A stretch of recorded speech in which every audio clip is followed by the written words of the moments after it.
Selamat malam pemirsa, Anda menyaksikan Prime Talk Tajam Mendalam bersama saya Fitri Megantara. Pemirsa, berita bohong atau hoax marak mewarnai berbagai media sosial dan aplikasi chat. Untuk menangkal penyebaran hoax, aplikasi chat seperti WhatsApp mengeluarkan kebijakan membatasi pesan yang diteruskan. Kita akan langsung simak bagaimana informasi grafis mengenai kebijakan WhatsApp yang terbaru ini.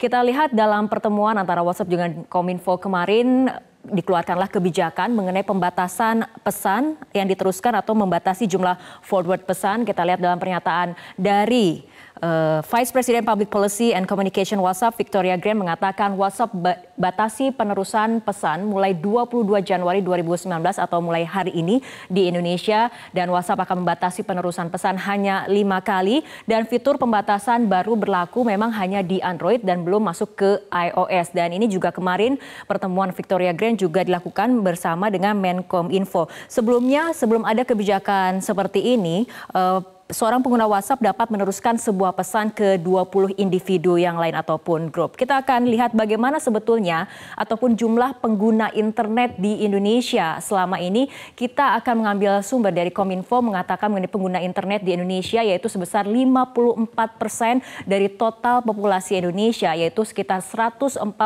juta dari 265 juta jiwa penduduk di Indonesia. Dan seberapa banyak sebetulnya informasi yang tersebar setiap menitnya baik yang menggunakan WhatsApp ataupun Facebook. Berdasarkan data dari Kominfo, ada 29 juta informasi yang tersebar ataupun yang diunggah per menitnya. Sementara untuk di Facebook ada 3,3 juta informasi per menitnya.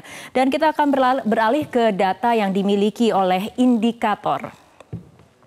Ya, ini berdasarkan data yang dimiliki Indikator Politik Indonesia mengenai pemilih pemilu 2019 ataupun pengguna internet di Indonesia. Tadi dikatakan pengguna internet ada sekitar 50%, ini adalah 95,4 juta dari total pemilih. Apabila tadi dibandingkan dengan populasi di Indonesia, sementara data Indikator memiliki data mengenai perbandingan pengguna internet dengan total pemilih di Indonesia, maka muncullah 95,4 juta pengguna internet, dan 90% dari 95,4 juta ini adalah pemilih pengguna internet, dan kebanyakan berita-berita ataupun penyimpangan-penyimpangan dalam mengunggah informasi adalah mengenai penipuan, bullying, dan juga hoax. Dan serangan hoax terutama di tahun politik ini yang menyasar pada paslon yang akan berkontestasi politik adalah mengenai jati diri paslon, latar belakang agama, dan juga kasus hukum.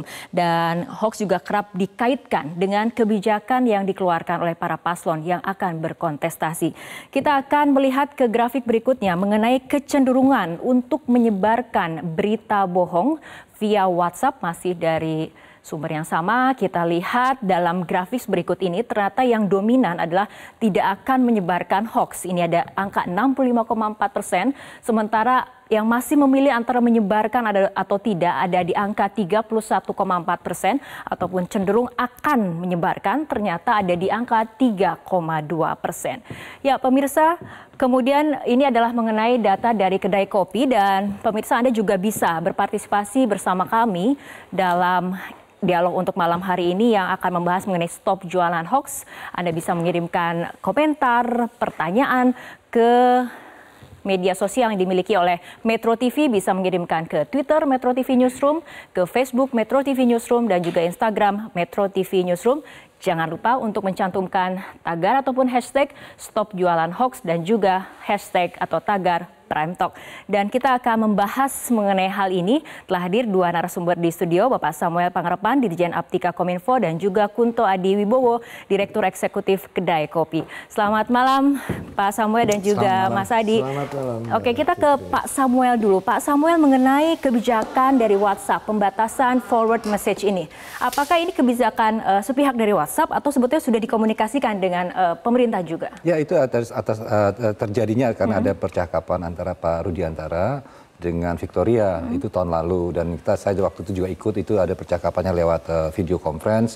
Habis itu dari WhatsApp datang juga ketemu dengan saya dari Pak Ben, saya lupa nama belakangnya, The Ben Staple, ketemu juga. Kita membahas itu dan mereka Sebenarnya masukan ini bukan hanya dari Indonesia, di India sudah dilaksanakan, di Brasil juga. Mengenai pembatasan sampai 5 ini, angka 5 keluar muncul apakah berdasarkan uji coba yang ada di India atau memang ada komunikasi dengan ya kita mengusulkan untuk disamakan namanya. Itu kan pasti di India juga sudah dilakukan satu riset dilakukan oleh WhatsApp. Jadi kalau kita lihat pembatasan, dengan ada pembatasan ini, jadi chance untuk tersebarnya menjadi tadinya 100% menjadi 25%. Itu kan tadi kan 20 kali. Nah ini kecepatan ya, ini kita ngomong kecepatan. Tapi memang tidak bisa memerangi hoax itu hanya dari pembatasan ini.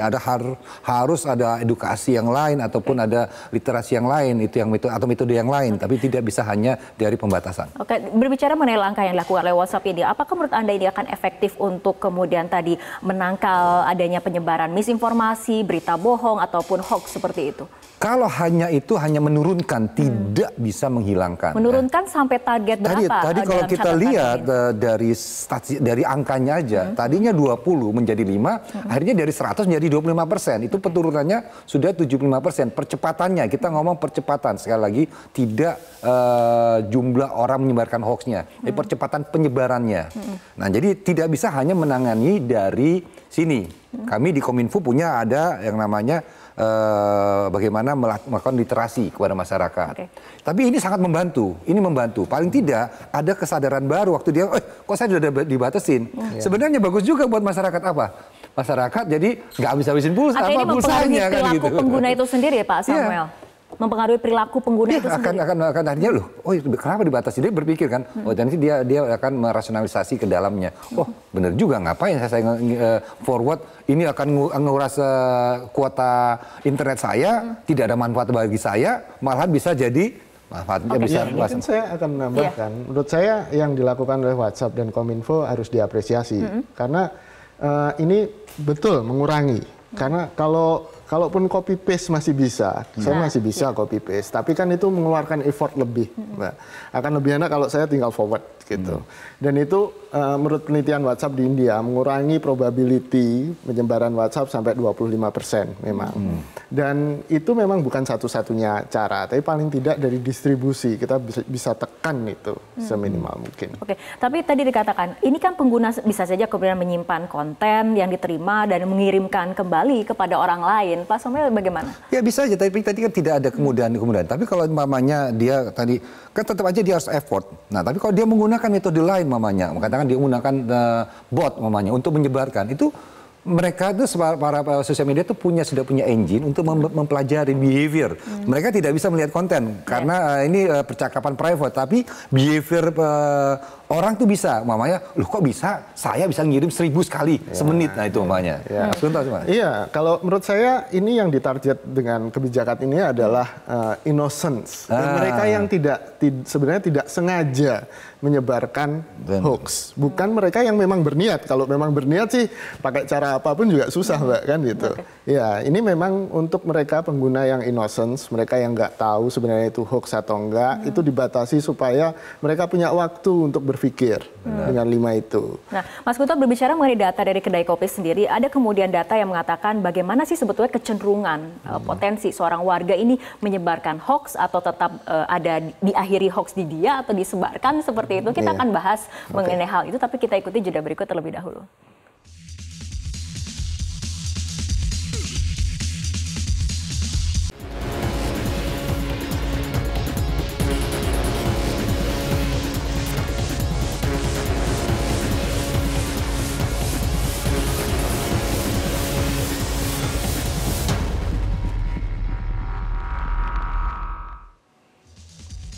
Selamat malam pemirsa, Anda menyaksikan Prime Talk Tajam Mendalam bersama saya Fitri Megantara. Pemirsa, berita bohong atau hoax marak mewarnai berbagai media sosial dan aplikasi chat. Untuk menangkal penyebaran hoax, aplikasi chat seperti WhatsApp mengeluarkan kebijakan membatasi pesan yang diteruskan. Kita akan langsung simak bagaimana informasi grafis mengenai kebijakan WhatsApp yang terbaru ini.